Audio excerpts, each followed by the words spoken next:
Partie 1, Introduction au conflit ***. Il est tôt le matin, et l'air frais de la campagne française pénètre doucement par la fenêtre entr'ouverte du salon. Le soleil filtre à travers les rideaux, créant des éclats dorés sur les meubles immaculés. J'aime ce moment. Les premiers rayons de lumière apportent une sensation de calme et d'ordre. Je me sens en paix, à cet instant précis, avant que le monde extérieur ne me rattrape. Je prépare le petit déjeuner dans la cuisine, en silence. Une routine que j'ai adoptée, une routine qui me rassure. Mon mari, Jacques, et moi avons mené une vie tranquille, mais ces derniers mois, quelque chose a changé. J'ai commencé à ressentir une distance entre nous, une sorte de voile invisible qui s'est installée entre nous. Les premières heures de la journée sont les plus simples, les plus harmonieuses. Mais je sais que l'après-midi va être tout autre. Jacques, comme à son habitude, va partir pour une réunion avec son équipe, et moi je resterai seule à la maison, perdue dans mes pensées. J'ai toujours eu cette étrange sensation qu'il ne partageait plus ses journées avec moi, que ses préoccupations ne m'incluaient plus. Il y a eu des silences plus longs, des regards fuyants, des discussions moins fréquentes. Mais, comme une vague qui déferle lentement sur le rivage, il n'y a jamais eu de moment précis où je pourrais dire que j'ai vu la rupture arriver. Elle est juste là, imperceptible mais présente. Je me rappelle du début de notre mariage. Nous étions jeunes, pleins de rêves, l'avenir semblait aussi prometteur que le ciel bleu qui s'étendait au-dessus de nous. Mais peu à peu, j'ai commencé à remarquer des changements dans son comportement. Petit à petit, il s'est fait plus distant. À l'époque, je n'avais pas voulu l'admettre. Après tout, Jacques était un homme brillant, un homme d'affaires, et je pensais que ses préoccupations étaient normales, qu'elles faisaient partie de son rôle.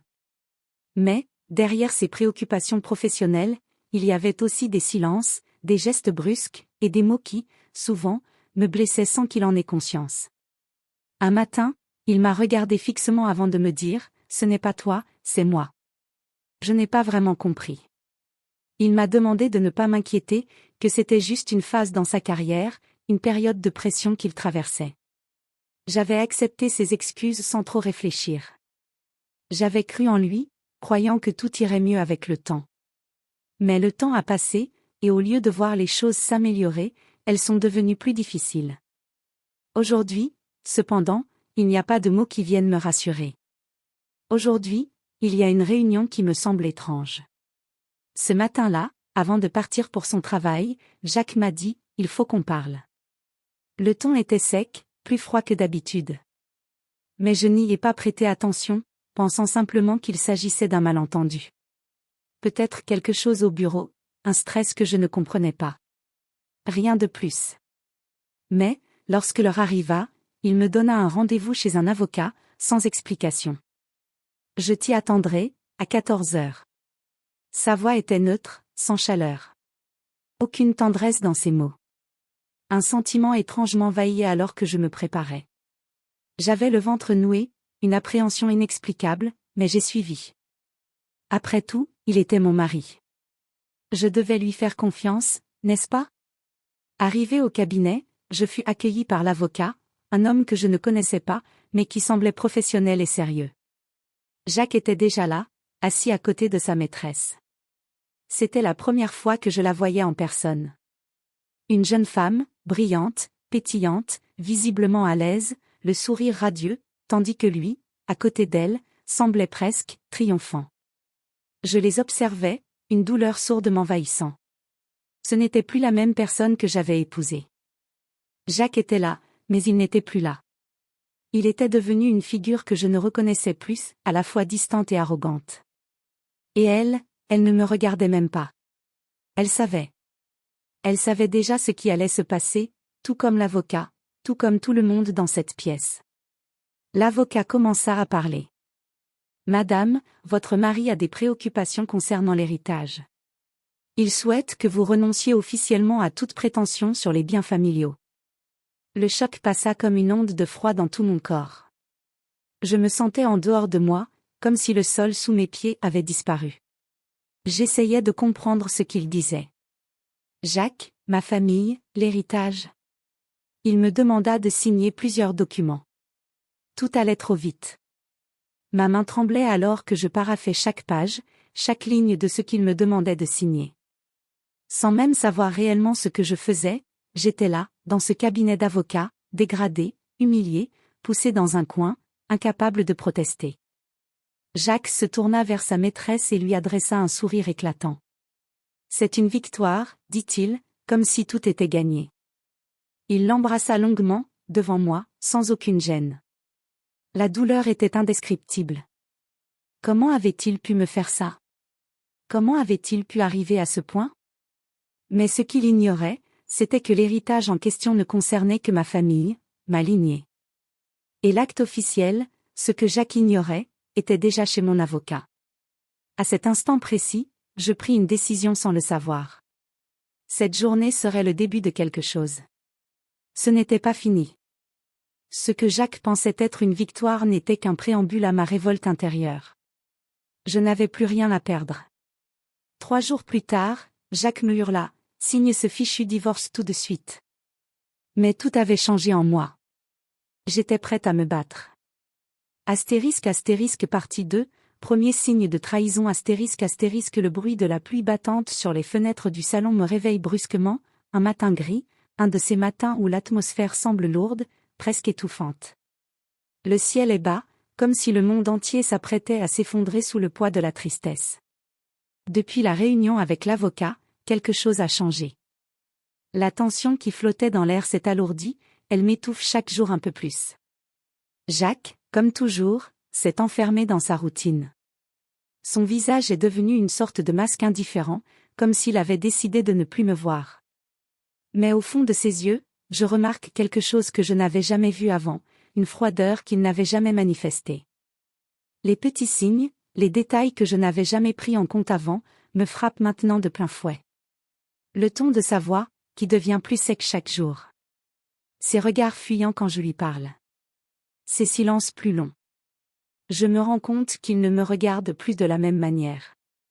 Il semble constamment ailleurs, un peu comme un étranger, même quand il est juste en face de moi. J'essaie de lui poser des questions simples, comment s'est passée ta journée? Mais ses réponses sont évasives, presque absentes. Je lui demande si tout va bien au travail, et il m'assure que oui, mais ses yeux ne rencontrent jamais les miens. Je me souviens du moment où il a commencé à me parler de ses problèmes. Il me disait qu'il était fatigué, que son entreprise était en crise. Il m'expliquait ses préoccupations avec une patience que je n'avais jamais vue auparavant, comme s'il voulait que je comprenne, mais sans vraiment m'inclure dans son monde. C'était la première fois qu'il me disait qu'il avait besoin de prendre du recul, de réfléchir à certaines choses. Mais je n'avais jamais imaginé que cela signifierait s'éloigner de moi. Un soir, après un dîner sans conversation, Jacques se leva brusquement et partit dans son bureau. Le bruit de ses pas dans le couloir me parvint à travers la porte, mais je ne bougeais pas. Cela faisait plusieurs semaines qu'il agissait ainsi, que chaque petit moment ensemble semblait se transformer en un terrain miné. Je me suis levée et me suis dirigée vers la cuisine, essayant de faire abstraction du sentiment de solitude qui m'envahissait. Je voulais croire qu'il était simplement fatigué, qu'il traversait une période difficile. Mais je savais au fond de moi que ce n'était pas juste cela. Les jours suivants, son comportement devint de plus en plus étrange. Il partait tôt le matin et rentrait tard le soir, souvent avec des excuses vagues. Ses appels et ses messages étaient fréquents, mais toujours en rapport avec le travail. Il me disait que tout allait bien, mais je voyais qu'il était de plus en plus absent, même lorsqu'il était à la maison. Et puis il y avait elle. Je ne l'avais pas vue avant, mais petit à petit, elle fit son apparition. D'abord, c'était de simples mentions, il faut que j'aille rencontrer Marion pour le projet de la semaine prochaine. Ou encore, je vais déjeuner avec Marion ce midi. Mais un jour, alors qu'il l'a mentionné une fois de plus, un petit détail attira mon attention, il ne parlait pas de Marion comme il parlait de ses collègues. Ses yeux brillaient, son ton se radoucissait, et même son sourire semblait plus authentique. Il ne me parlait jamais ainsi des autres femmes de son entourage. Je sentais qu'il y avait quelque chose de plus, quelque chose que je n'avais pas encore compris. Cette Marion était bien plus qu'une simple collègue. Je décidai de ne pas intervenir tout de suite. Peut-être que j'étais paranoïaque. Peut-être que tout ceci n'était qu'une fausse alerte. Mais plus je laissais passer les jours, plus je sentais que quelque chose n'allait pas. Un après-midi, alors qu'il était parti en réunion, je pris la décision de fouiller dans ses affaires. Je savais que c'était risqué, mais je n'avais plus le choix. Je devais savoir. Je me glissai dans son bureau et fouillai dans son tiroir. Mon cœur battait à tout rompre, et je n'avais jamais été aussi nerveuse. Puis, au fond du tiroir, je tombai sur un carnet. Ce n'était pas un carnet de travail. C'était un carnet personnel. J'hésitai un moment, puis je l'ouvris. Là, devant mes yeux, des lettres, des notes, des messages écrits en petits caractères. Des mots doux, des expressions qui ne m'étaient jamais adressées. Des phrases comme « Tu me manques, j'ai hâte de te retrouver » et « Tu es tout pour moi ». Le nom « Marion » revenait à chaque page. Chaque mot était une claque dans mon cœur. Je pris une profonde inspiration, tentant de contenir la douleur qui montait en moi. C'était l'évidence même. Mon mari me trompait. Il l'avait déjà fait, et il ne s'en cachait même pas. Il était déjà bien loin de moi, bien loin de ce que j'avais cru être notre vie. La trahison n'était plus un simple soupçon. Elle était là, sous mes yeux, écrite noir sur blanc. Je posai le carnet sur le bureau, m'éloignant lentement, le corps lourd de ce que je venais de découvrir. Je ne savais pas quoi faire de cette vérité. Était-ce la fin? Mais quelque chose en moi, une voix lointaine mais ferme, me disait que ce n'était pas encore la fin. Non, c'était juste le début. Le début d'une vérité que j'avais ignorée trop longtemps. Jacques n'était plus l'homme que j'avais épousé. Il n'était plus mon mari. Il était un autre homme, un homme que je ne connaissais plus, un homme qui m'avait abandonné. Le bruit de la porte qui se referme soudainement me ramena à la réalité. Jacques venait de rentrer. Je me tenais là, figée, les mains tremblantes, me préparant à affronter ce que j'avais découvert. Mais avant même qu'il ne puisse ouvrir la bouche, je savais que quelque chose avait changé. Et cette fois, ce n'était pas moi qui avais besoin de réponse. C'était lui. Astérisque partie 3, la humiliation publique astérisque il y a des moments dans la vie qui semblent figés, suspendus dans le temps, comme si le monde autour de vous se ralentissait et que tout devenait soudainement plus clair. C'est exactement ce qui s'est passé ce soir-là, au dîner avec les amis de Jacques. Une soirée qui, à la base, aurait dû être comme les autres. Un simple repas entre amis, une occasion de rire et de discuter, mais tout à coup, le silence s'est installé autour de moi, lourd et suffocant. Je savais qu'il y avait quelque chose de différent dans l'air dès que nous sommes arrivés chez eux. Les sourires étaient forcés, les regards fuyants. Mais je ne pouvais pas mettre le doigt sur ce qui n'allait pas. Peut-être était-ce moi qui devenais paranoïaque, peut-être étais-je trop sensible, mais quelque chose me disait que ce soir-là, il se passait quelque chose d'inquiétant. Nous nous sommes installés à table, moi à côté de Jacques, mais quelque chose clochait. Il ne me regardait pas, il semblait lointain, absent, comme si un océan de silence s'était installé entre nous. Marion, elle, était là, bien sûr, elle n'était jamais loin. Elle s'était glissée dans la conversation avec une aisance déconcertante, sa voix douce et fluide captivant l'attention de tous.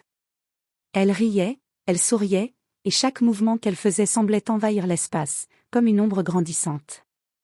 Moi, j'étais là, à écouter, à observer, sans vraiment comprendre ce qui se passait. Je jetai un coup d'œil furtif à Jacques, et je vis qu'il la regardait. Ce regard qu'il m'avait un jour réservé. Il l'avait dirigé vers elle. Il était si évident, si insupportable. L'insouciance qu'il affichait en sa présence me déchirait à chaque instant.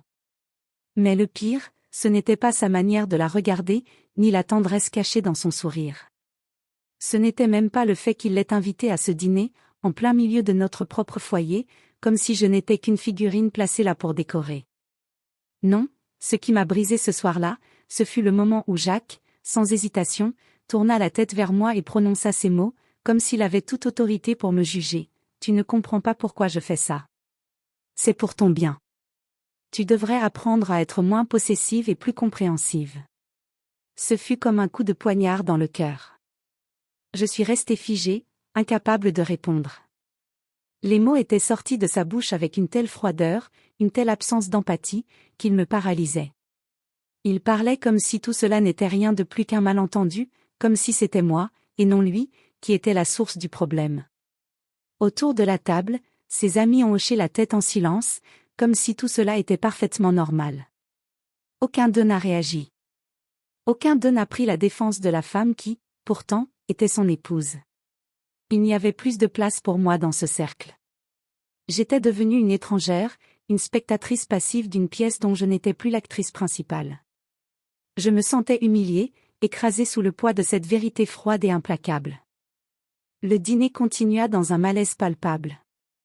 Chacun se concentra sur son assiette, évitant soigneusement de croiser mon regard. Je pouvais entendre les rires et les éclats de voix des autres, mais tout cela me semblait lointain, comme si j'étais enfermée dans une bulle invisible. À cet instant, j'ai compris que tout ce que j'avais cru être vrai, tout ce que j'avais accepté comme normal dans notre relation, n'était qu'un masque, une façade que Jacques avait soigneusement construite pour me maintenir dans l'ignorance. Il m'avait manipulée, et je n'avais rien vu venir. Ce n'était pas la première fois qu'il me mettait dans une position inconfortable, mais cette fois-ci, il allait trop loin. Après le repas, je me suis échappée dans la cuisine pour prendre l'air. Je ne pouvais plus supporter l'atmosphère. J'étais tremblante, les mains moites, mon esprit en ébullition. Comment pouvais-je avoir été si aveugle? Comment avais-je pu ignorer ce qui se passait sous mon nez, tous ces signes évidents de son infidélité, de son mépris à mon égard? Je me suis appuyée contre le plan de travail, fermant les yeux pour tenter de calmer la tempête qui grondait en moi. Mais je ne pouvais pas ignorer la réalité. Jacques était avec Marion, et moi, j'étais là, assise dans un coin, sans voix, sans défense. La porte de la cuisine s'ouvrit brusquement, et je vis Jacques entrer. Il n'avait pas l'air gêné, bien au contraire. Il s'approcha de moi comme s'il était totalement inconscient de l'humiliation qu'il venait de me faire subir. « Tu devrais te détendre un peu », dit-il d'une voix calme, presque trop calme. Il se permit de me toucher l'épaule, comme pour effacer ce qui venait de se passer, comme si un simple geste pouvait tout réparer. Mais j'étais trop blessée, trop brisée pour répondre. J'avais l'impression que mes mots s'étaient perdus, engloutis par la douleur. Je ne répondis pas. Je me contentais de le regarder dans les yeux, cette fois sans détourner le regard. J'avais besoin de comprendre, de lui faire face, de lui dire ce que j'avais sur le cœur, mais les mots me manquaient. Jacques sembla percevoir mon silence comme un défi. Il sourit, ce sourire que je n'avais plus vu depuis des mois, un sourire qui n'avait plus rien de sincère. « Tu sais, dit-il, Marion et moi, nous avons une vision de l'avenir. Une vision que tu ne sembles pas comprendre. » Ces paroles m'assommèrent. J'avais cru pendant tout ce temps qu'il restait avec moi par obligation, mais là, devant moi, il l'affirmait avec tant de certitude. Marion était son avenir, et moi, je n'étais plus qu'une ombre dans son passé. Il me rejetait, en toute simplicité, sans se soucier des débris qu'il laissait derrière lui. Le sol sous mes pieds semblait s'effondrer. Il ne me restait plus qu'une chose à faire, accepter que tout était fini. Mais au fond de moi, une petite voix me dit que ce n'était pas la fin. Non, ce n'était pas encore la fin. Ce n'était que le début de quelque chose de plus grand, de plus fort. Quelque chose qui me permettrait de retrouver ma dignité, ma force. Et même si la douleur était insupportable, je savais, à cet instant précis, que je n'étais plus prête à être la victime de cette histoire. Pas encore. Astérisque partie 4, la conscientisation astérisque le silence qui suivit la conversation dans la cuisine était aussi lourd que le poids de la vérité que je venais de découvrir. Jacques était parti dans le salon, pensant que tout était réglé, que tout était sous contrôle. Mais moi, je savais que tout avait changé. Chaque mot qu'il avait prononcé m'avait frappé de plein fouet, me percutant comme une vague implacable. Le regard qu'il m'avait lancé, rempli de cette indifférence glacée, n'était plus celui du mari que j'avais épousé. J'avais perdu la notion du temps ce soir-là. Je n'étais plus là, je n'étais plus moi. J'ai passé la soirée seule dans notre chambre, m'enfermant dans un univers parallèle où rien n'avait de sens. Je n'arrivais pas à accepter ce qu'il venait de me dire. Marion et lui. Leur avenir. C'était trop pour moi. Trop de déni, trop de trahison. J'ai essayé de rationaliser, de comprendre. Mais à chaque pensée, une nouvelle douleur m'envahissait. C'était comme si mon esprit était submergé par des vagues de conscience que je n'arrivais plus à dompter. J'ai mis des heures à m'endormir cette nuit-là, le cœur battant contre ma poitrine. Les jours suivants, je n'ai cessé de repenser à tout cela. Les signes étaient là, devant mes yeux, évidents et flagrants. Tout avait été sous mon nez, mais j'avais préféré fermer les yeux, espérant que la réalité finirait par s'éloigner. Chaque petite attention de Jacques à Marion, chaque geste qu'il me faisait semblait n'être qu'une forme de manipulation, une façon de me maintenir dans l'ombre pendant qu'il construisait sa vie ailleurs. C'est là, dans l'intimité de mes pensées, que j'ai commencé à comprendre le véritable enjeu de cette situation. Ce n'était pas une question de lui et moi. Ce n'était pas une question de mariage. Non, c'était une question de pouvoir. Jacques avait réussi à me faire douter de moi-même, à m'isoler dans une vie où mes désirs, mes rêves et mes émotions étaient relégués au second plan, là où personne ne pouvait les voir. Le plus douloureux dans tout cela, c'était que je n'avais jamais réalisé à quel point j'avais été manipulée. J'étais toujours cette femme aimante, prête à faire des sacrifices pour l'homme que j'aimais, prête à me sacrifier pour notre relation. Mais au fil des années, Jacques avait utilisé cette générosité contre moi, me faisant croire que mes besoins étaient secondaires, que je devais avant tout être la femme parfaite à ses yeux, sans jamais chercher à comprendre mes propres désirs. Ce mariage n'était plus qu'une illusion, une façade que nous maintenions, tous les deux, sans jamais remettre en question sa véritable nature. Un matin, alors que je me levais avec la lourdeur d'un poids sur le cœur, je me suis rendu compte que tout cela n'avait que trop duré. Ce n'était pas de la simple déception. Ce n'était pas seulement de la colère. C'était un véritable processus de réalisation. Jacques m'avait manipulée pendant toutes ces années, et j'avais été trop aveugle pour le voir. Mais désormais, tout était clair, tout était évident. Il n'était plus le mari que j'avais épousé. Il n'était plus l'homme que je croyais connaître. Il était un autre homme, un homme que je ne reconnaissais plus, et qui, en retour, ne me reconnaissait plus non plus. Il avait fait de moi une étrangère dans ma propre vie. Je me suis rendue dans le salon ce matin-là, sans savoir exactement ce que j'allais faire, mais avec cette certitude, ce feu intérieur qui brûlait en moi. Je savais que la situation ne pouvait plus continuer ainsi. Je ne pouvais plus jouer ce rôle, celui de l'épouse invisible, de l'ombre qui passait dans la vie de son mari. Je ne pouvais plus supporter l'idée d'être la spectatrice de la vie qu'il avait décidé de mener avec Marion. Le simple fait de penser à cela me faisait suffoquer. J'avais passé trop de temps à me mentir, trop de temps à attendre quelque chose qui ne viendrait jamais. Je l'ai trouvé assis sur le canapé, plongé dans son téléphone, comme d'habitude. Il n'a même pas levé les yeux en me voyant entrer. Mais je n'ai pas détourné le regard. J'ai posé mes affaires sur la table basse et je me suis assise face à lui, croisant les bras, ma respiration calme mais déterminée. C'était à moi de reprendre le contrôle. Il a levé les yeux, me jetant un regard surpris, mais il n'a pas dit un mot. Il m'a laissé prendre la parole, sans interruption. Je sais, ai-je commencé, ma voix étrangement calme, presque détachée. Je sais ce que tu as fait. Je sais que Marion n'est pas une simple collègue. Je sais que tu m'as trompé, que tu m'as menti, que tu m'as utilisé pour ta propre satisfaction. Mais je ne suis plus cette femme qui va fermer les yeux sur tout cela. Le silence qui suivit était lourd, plus lourd que je ne l'avais jamais imaginé. Jacques me fixait, comme s'il attendait que je m'effondre, que je perde mon calme. Mais je ne l'ai pas fait. Je ne suis pas une victime, ai-je ajouté, chaque mot pesant comme du plomb. Je suis une femme qui a décidé de se libérer de ce mariage, de cette mascarade. Et je ne vais pas te laisser décider de ma vie. Plus jamais. Il a tenté de réagir, de me parler, mais je l'ai interrompu. Non, Jacques. Tu as décidé de me laisser de côté, de me traiter comme si je n'étais rien. Eh bien, c'est toi qui n'es rien à mes yeux maintenant. Tu m'as laissé, et je vais t'avancer sans toi. Je me suis levée et je suis allée vers la porte, mon cœur battant fort. Mais il n'a pas bougé. Il est resté là, comme une statue, observant l'effritement de son contrôle, la fin de tout ce qu'il pensait pouvoir manipuler. Je ne suis pas sortie de la maison immédiatement. Je suis restée là, dans l'entrée, écoutant les bruits de la maison qui semblaient maintenant irréels. Je savais que ma vie était en train de changer, que cette conversation marquait la fin d'un cycle.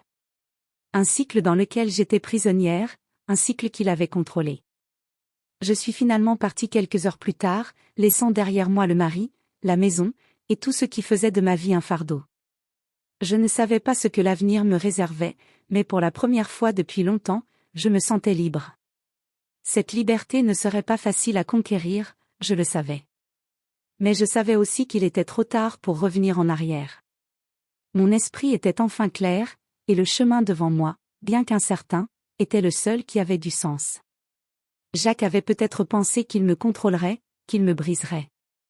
Mais c'était lui qui avait perdu. Parce que, malgré tout, je restais debout. Et je ne tomberais plus. Astérisque partie 5, le point de rupture astérisque le jour où tout a changé, je l'ai vu dans ses yeux. Non, ce n'était pas la pitié, ni même la colère. C'était une froideur glacée, une indifférence dévorante. Cela m'a frappé comme un coup de marteau, me transperçant de part en part. Jacques avait pris la décision de ne plus se battre, de me laisser partir, et pourtant il semblait presque satisfait. Mais ce n'était pas ma douleur qui l'intéressait.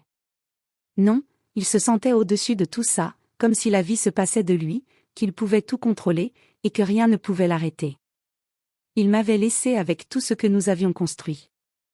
Mais j'avais compris une chose fondamentale ce jour-là, tout ce que nous avions bâti n'était qu'une illusion, une façade parfaite à l'extérieur, mais profondément fissurée à l'intérieur.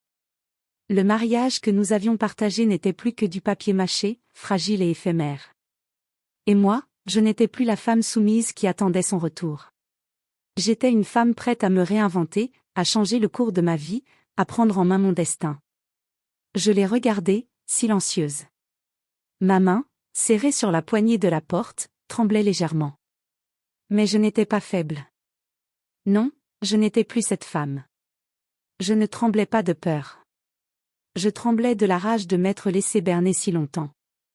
J'ai pris une grande inspiration et je me suis dirigée vers la sortie, déterminée.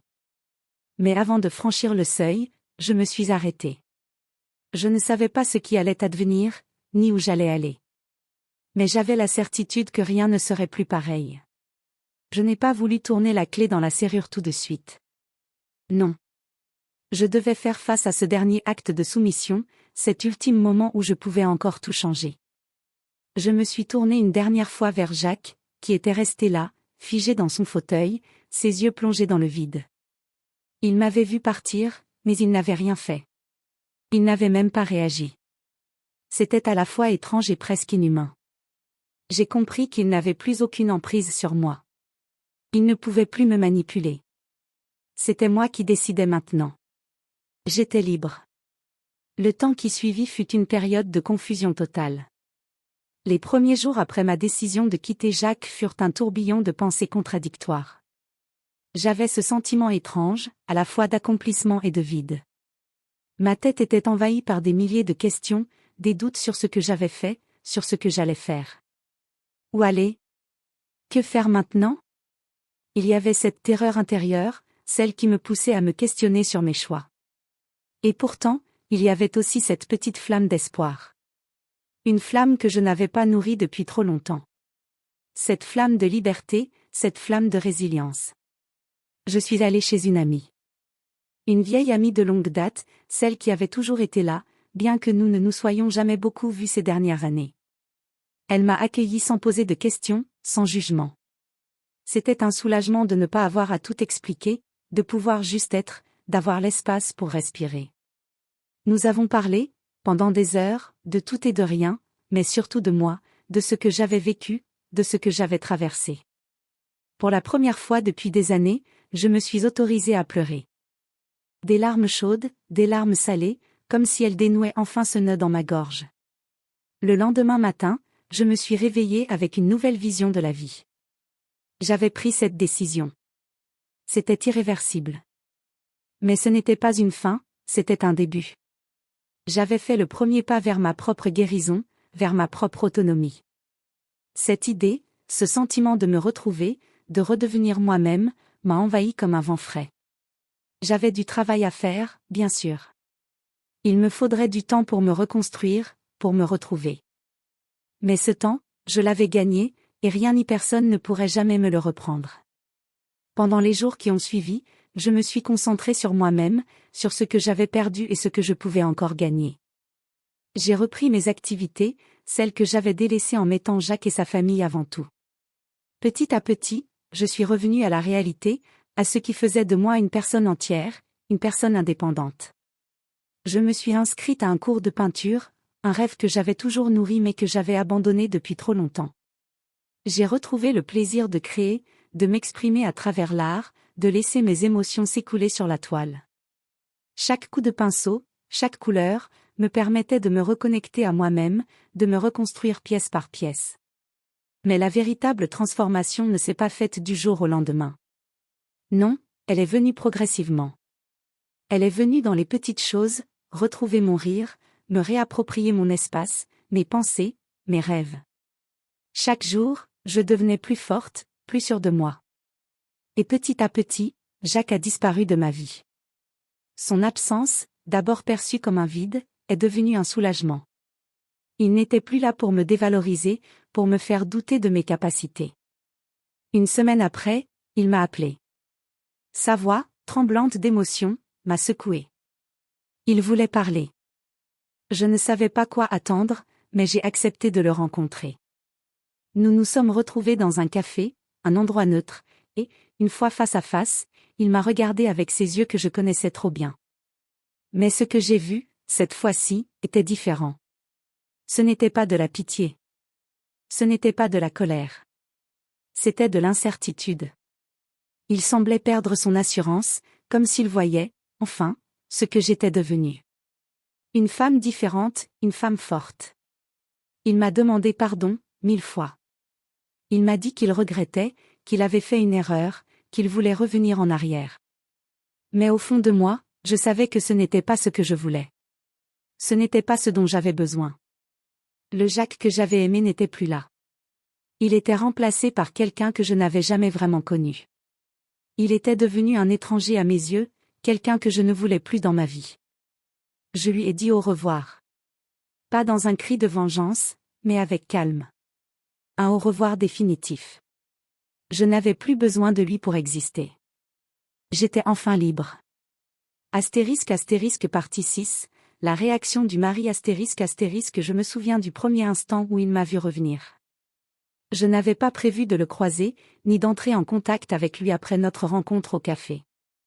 Mais la vie a une façon étrange de nous rappeler à la réalité, de nous ramener dans des situations que l'on croit avoir définitivement laissées derrière soi. C'est à ce moment précis, en passant devant le restaurant où il dînait avec des collègues, que je l'ai vu. Il était là, assis à une table en extérieur, appuyé contre la rampe, son visage marqué par l'ombre de la nuit. Il semblait fatigué, mais son regard s'est illuminé dès qu'il m'a aperçu. Au début, j'ai hésité. Je n'avais aucune envie de le voir, de revivre tout ce qu'il représentait pour moi, mais je n'avais plus peur de lui. Plus maintenant. 1 an auparavant, ce regard aurait eu un pouvoir immense sur moi. Mais là, cette fois, il n'avait plus aucune emprise. C'était comme si la scène se jouait dans un autre monde. Mon regard s'est croisé avec le sien. Il m'a souri, cette fois d'un sourire que je ne reconnaissais pas. C'était un sourire incertain, presque désespéré. Il m'a fait signe de le rejoindre. Je me suis arrêtée quelques pas avant d'arriver à sa table, et je l'ai regardé sans parler. Il a rapidement baissé les yeux, comme s'il cherchait une échappatoire. « Je savais que tu reviendrais », dit-il finalement, d'une voix un peu tremblante. Ces mots m'ont heurté, comme une vague glacée. C'était encore le même Jacques, ce même homme qui pensait avoir le contrôle de tout.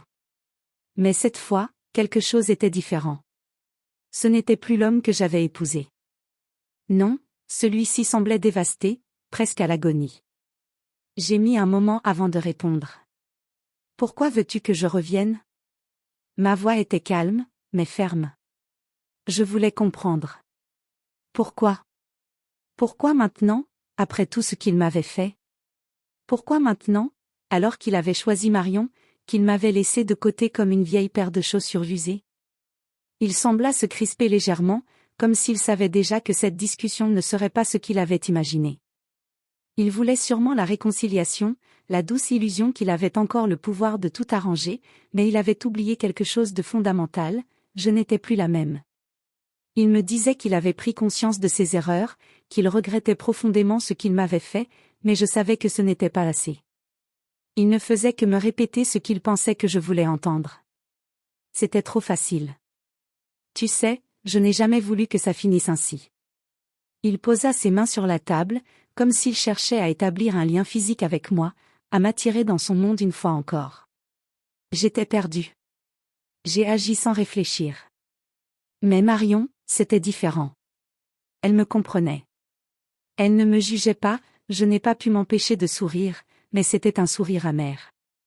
Un sourire teinté de résignation. Un sourire qui disait tout, sans avoir besoin de mots. Il avait raison sur un point, il ne me jugeait pas. Marion ne le jugeait pas, et c'était cela qui faisait la différence.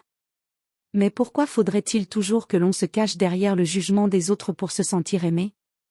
Pourquoi était-ce si difficile d'être honnête, de regarder l'autre dans les yeux et de dire la vérité?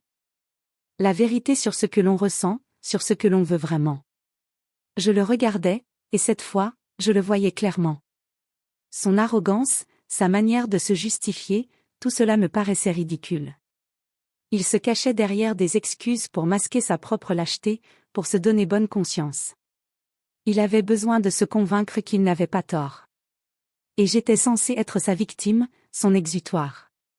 Mais ce n'était plus le cas. Tu sais, Jacques, ai-je dit doucement, Marion te comprend, c'est vrai. Mais elle ne te connaît pas. Elle ne connaît pas l'homme que tu es vraiment. Elle ne sait pas que tu as brisé une famille pour ta propre satisfaction. Elle ne sait pas ce que tu m'as fait. Il a froncé les sourcils, comme si je venais de l'attaquer de plein fouet. Il n'aimait pas que je dise la vérité. Mais c'était la vérité, et il ne pouvait pas y échapper. Les murs qu'il avait construits autour de lui s'effondraient lentement, et je savais que ce n'était qu'une question de temps avant que tout ne s'écroule définitivement. Il avait choisi sa route, il avait choisi Marion, et il n'y avait pas de retour en arrière possible. Tu veux savoir ce que j'ai compris, Jacques? J'ai pris une profonde inspiration. J'ai compris que je n'ai jamais eu besoin de toi pour être heureuse. J'ai compris que je pouvais vivre sans toi, sans ta manipulation, sans tes mensonges. Et je vais vivre, Jacques. Je vais vivre pleinement, sans avoir peur de toi. Je n'avais pas l'intention de le blesser, mais ces mots que j'avais gardés en moi pendant si longtemps, avaient besoin de sortir. Il devait comprendre que je ne serais plus jamais cette femme soumise et silencieuse. Il devait comprendre que je n'étais plus sa proie. Il fallait que je le lui dise, à lui et à moi-même. Il resta silencieux un moment, sans savoir quoi répondre. Je le regardais, curieuse de voir sa réaction. Il avait toujours cru qu'il pouvait tout résoudre en me faisant culpabiliser, en me ramenant à lui avec des mots doux, mais il n'avait jamais compris que je n'étais plus sous son contrôle. Il n'avait pas compris que j'étais bien plus forte qu'il ne l'imaginait. « Tu me détestes, n'est-ce pas ?» Il demanda enfin, sa voix plus calme, mais marquée par une pointe de désespoir. Il n'était pas vraiment en train de me demander de le pardonner. Non, il cherchait une validation pour sa propre douleur. Il cherchait à me rendre responsable de son échec, à me faire croire que c'était moi qui étais en tort. Je le regardais avec un regard qui ne trahissait aucune émotion. Je ne te déteste pas. Je n'ai plus de place pour la haine. Mais je ne peux pas revenir en arrière. Je ne peux pas oublier ce que tu m'as fait. Et je ne veux pas que tu sois de nouveau dans ma vie. Il baissa la tête, et ce fut la première fois que je vis de la vraie vulnérabilité dans ses yeux. Ce n'était plus un homme fort, confiant et manipulateur. C'était un homme brisé, un homme qui se rendait enfin compte que ses actes avaient des conséquences.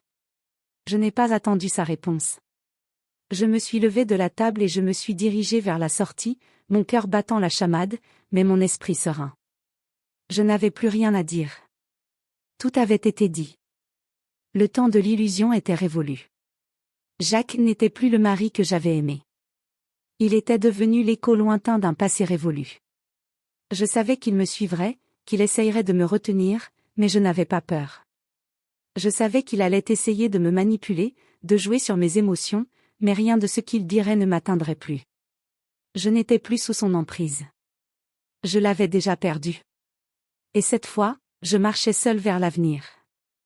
Astérisque partie 7, le déclin et la redéfinition astérisque les jours suivants furent un tourbillon d'émotions contradictoires. Il y avait une sorte de clarté, une paix intérieure que je n'avais jamais connue auparavant, mais aussi un vertige, une sensation étrange de solitude. Je n'avais jamais vécu sans lui, sans Jacques. Bien sûr, j'avais imaginé ce jour où il partirait, où je retrouverais ma liberté, mais l'écho de sa disparition dans ma vie me frappait de plein fouet. À chaque minute qui passait, je sentais la rupture de mes chaînes, mais aussi l'ampleur du vide qu'il laissait. J'avais été prise dans cette relation toxique si longtemps que je ne savais plus qui j'étais vraiment, ce que je voulais. J'avais laissé mes rêves s'éteindre dans l'ombre de ses désirs, de ses attentes, de ses besoins. Mais maintenant que j'étais seule, la question se posait, qui étais-je devenue? Que étais-je sans lui, sans cet homme qui, pendant tant d'années, m'avait définie? Je me suis retrouvée dans cette chambre d'hôtel modeste, un endroit que j'avais choisi pour prendre du recul, pour me retrouver. Les murs étaient nus, comme ma vie, et la fenêtre donnait sur la rue, où la lumière du matin perçait doucement. Je me levais tôt chaque jour, la tête emplie de 1000 pensées qui ne voulaient jamais s'arrêter. Il y avait cette image de Jacques qui hantait encore mes pensées, ce visage que je connaissais si bien, mais qui désormais n'était plus qu'un souvenir d'un passé révolu. Au début, j'ai cru que tout cela n'était qu'un mauvais rêve, que je me réveillerais dans un autre monde, un monde où tout serait redevenu comme avant. Mais ce monde-là n'existait plus. Il n'y avait plus de retour possible. Je n'étais plus la femme que j'avais été. J'avais changé, transformée par la douleur, par les épreuves, par le rejet. Chaque souvenir de lui me brûlait, mais chaque instant passé loin de lui me donnait aussi la force de m'avancer. J'ai commencé à comprendre que la souffrance n'était pas mon ennemi. Elle était la clé de ma renaissance. Je me suis inscrite à un cours de yoga, une pratique que j'avais toujours admirée de loin mais que je n'avais jamais osé essayer. Je voulais reconnecter mon corps et mon esprit, retrouver cette harmonie que j'avais perdue avec Jacques. Les premières séances furent un véritable défi, tant physiquement qu'émotionnellement. Mon corps, qui avait été pris dans des postures de soumission pendant si longtemps, semblait se rebeller contre cette nouvelle liberté. Mais peu à peu, j'ai senti une énergie nouvelle naître en moi. L'air semblait plus léger, mon esprit plus calme. Je commençais à réapprendre à respirer, à vivre dans le moment présent. Je suis aussi allée voir un thérapeute, ce que je n'avais jamais fait auparavant. La honte, la peur de paraître faible, m'avaient toujours empêché de demander de l'aide. Mais cette fois, j'ai compris que la guérison passait par l'acceptation de mes blessures. Chaque séance de thérapie était un pas vers la réconciliation avec moi-même, vers la compréhension de mes mécanismes de dépendance, de soumission, de peur. Le thérapeute m'a expliqué que j'avais vécu dans un état constant de stress, que j'avais été sous l'emprise d'un véritable contrôle psychologique, que je n'étais pas responsable de ce qui m'était arrivé. Cela m'a permis de comprendre que, malgré tout ce que j'avais enduré, je n'étais pas une victime. Je n'étais plus la femme brisée que Jacques voulait que je sois. Petit à petit, je me suis reconstruite. Je n'étais plus l'ombre de moi-même. Je redevenais cette femme forte, indépendante, que j'avais toujours été au fond de moi, mais que je n'avais jamais laissé s'exprimer. Chaque jour, je faisais face à mes peurs, je confrontais mes faiblesses, mais surtout, je réapprenais à aimer ce que j'étais. Ce n'était pas facile, bien sûr. Il y avait des moments où le doute m'envahissait, des moments où je me demandais si je faisais vraiment les bons choix. Mais je savais, au fond de moi, que je ne pouvais plus me permettre de reculer. Je devais avancer, coûte que coûte. Un jour, alors que je marchais dans le parc près de mon appartement, j'ai vu une vieille photo de Jacques et moi. C'était une image prise lors de notre voyage à Venise, un moment où nous étions censés être heureux, où nous rions ensemble, innocents et insouciants. En la regardant, je n'ai pas ressenti de douleur comme je m'y attendais. Non, il n'y avait pas de haine, ni de rancœur. Il y avait simplement un vide. Un vide que je n'avais plus besoin de combler. J'ai rangé la photo et, ce jour-là, j'ai compris que je ne l'aimais plus. Ce n'était pas une révélation brutale, mais un sentiment qui s'était fait lentement, comme l'eau creusant un rocher. Je n'avais plus d'amour pour lui. J'avais aimé l'homme qu'il était, mais cet homme n'existait plus. Il était devenu un étranger, un homme que je ne connaissais plus. Il n'était plus celui que je cherchais à sauver. C'était moi que je devais sauver. Les semaines passèrent, et peu à peu, je me suis ouverte à de nouvelles expériences. J'ai retrouvé l'envie de sortir, de rencontrer des gens, de redécouvrir la vie. J'ai recommencé à sortir avec des amis, à rire, à partager des moments de complicité avec des personnes qui ne me jugeaient pas, qui ne me manipulaient pas. J'ai rencontré de nouvelles personnes, mais plus important encore, j'ai appris à apprécier ma propre compagnie. Je n'avais plus besoin de l'approbation de quelqu'un pour me sentir complète. J'étais enfin entière, seule mais forte. Un mois après ma rupture avec Jacques, j'ai retrouvé un emploi dans une galerie d'art. C'était un petit pas, mais un pas important pour moi. J'avais retrouvé un but, une passion. L'art m'avait toujours attiré, et maintenant je pouvais enfin m'y consacrer. Travailler dans un environnement créatif me donnait un sens de l'accomplissement que je n'avais pas ressenti depuis longtemps. Cela ne faisait pas disparaître la douleur, mais cela m'aidait à la gérer. Le travail me permettait de canaliser mes énergies dans quelque chose de positif, dans quelque chose qui m'appartenait entièrement. Et puis un soir, alors que je rentrais d'une exposition, j'ai croisé quelqu'un. C'était un collègue de la galerie, un homme que je connaissais à peine. Mais il m'a regardé d'une manière que je n'avais pas vue depuis longtemps. Il n'a pas cherché à me séduire, à me manipuler, il m'a simplement regardé. Et j'ai vu dans ses yeux quelque chose que je n'avais pas ressenti depuis des années, du respect. Il ne me voyait pas comme un objet, comme un accessoire. Il me voyait pour ce que j'étais. Et cela a suffi pour allumer une flamme en moi. Pas une flamme d'amour, non. Mais une flamme de confiance. La confiance retrouvée en moi-même, la confiance que je pouvais rencontrer quelqu'un, sans dépendre de lui pour être heureuse. Ce fut un moment décisif, un tournant. Je savais que ma vie était enfin entre mes mains. Je n'étais plus dans l'ombre de Jacques, je n'étais plus dans l'attente de son approbation. Je m'étais enfin redéfinie. Et cette fois, j'étais prête à avancer sans regarder en arrière. Astérisque partie 8, la libération et la redéfinition astérisque je me tiens devant la porte, les mains légèrement tremblantes, mais ma détermination est plus forte que jamais. Le vent frais du matin entre par la fenêtre ouverte, apportant avec lui un souffle de renouveau. Mon cœur bat, mais ce n'est plus celui du doute ou de la peur. C'est un battement régulier, affirmé, le son de la liberté retrouvée. C'est la première fois en des années que je me tiens là, sans avoir à me soucier des regards, des jugements, des attentes d'un homme. Je suis seule, mais je ne suis plus seule dans le sens où je l'étais avant, lorsque l'isolement m'étouffait. Ce vide que je redoutais tant a été rempli de quelque chose de plus grand, de moi-même. Ce matin-là, je suis partie, définitivement, laissant derrière moi tout ce qui appartenait à mon passé. Mon appartement vide, où Jacques n'a jamais eu l'intention de revenir. Ce passé qui s'effritait avec chaque objet que je laissais derrière, chaque chose qui appartenait à ce couple qui n'était plus.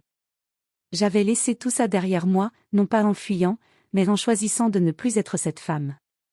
Je ne voulais plus porter cette étiquette de victime, de femme qui pleure après son mari. Je ne voulais plus être une ombre dans sa vie.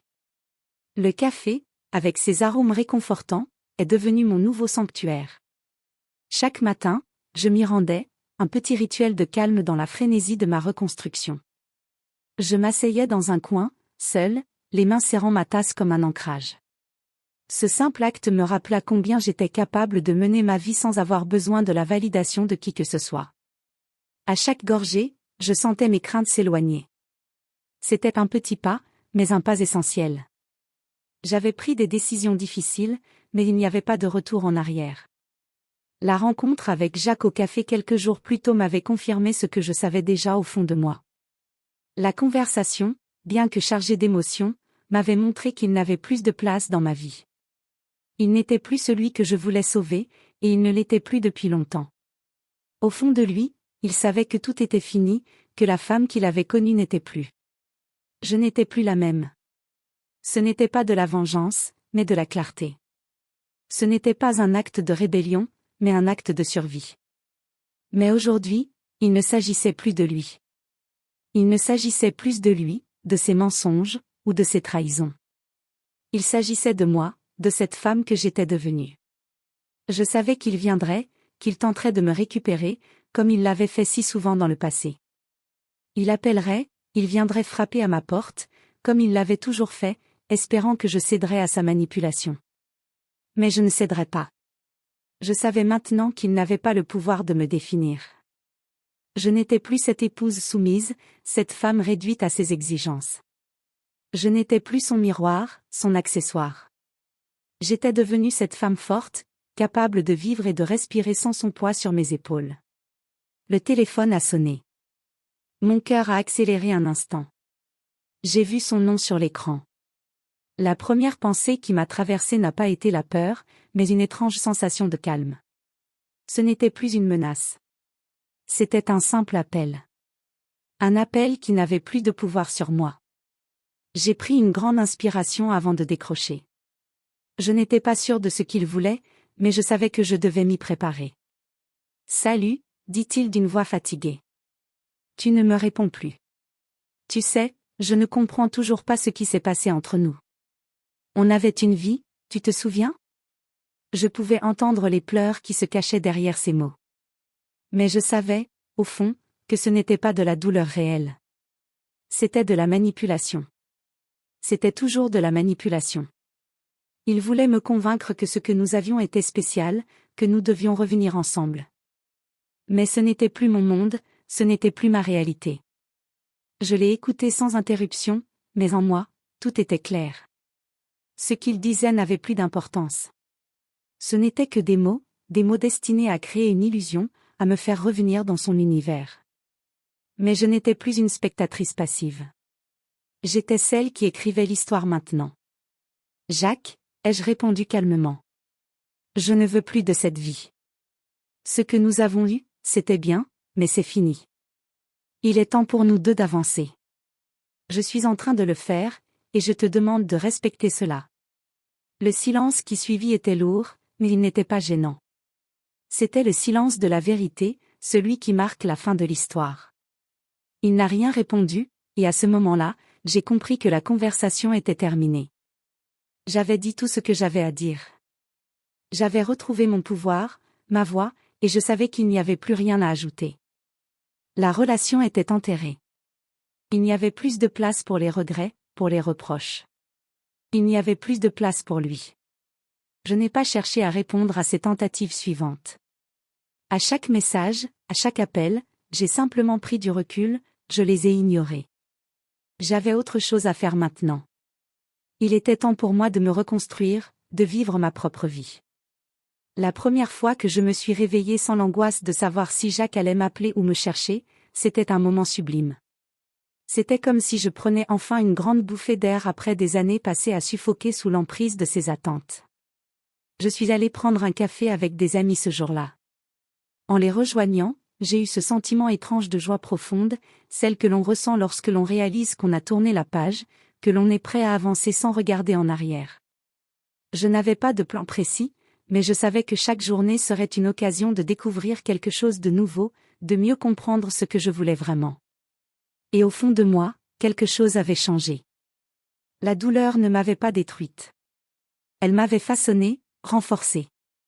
Je n'avais pas perdu ma capacité à aimer, à rêver, mais j'avais appris à m'aimer d'abord, avant quiconque d'autre. Et je savais que ce voyage, bien que semé d'embûches, serait le mien. Seul. Indépendant. Entier. Je n'avais plus besoin de lui, de ses promesses vaines, de ses faux repentirs. J'avais besoin de moi. Et pour la première fois, je me sentais prête à accueillir l'avenir.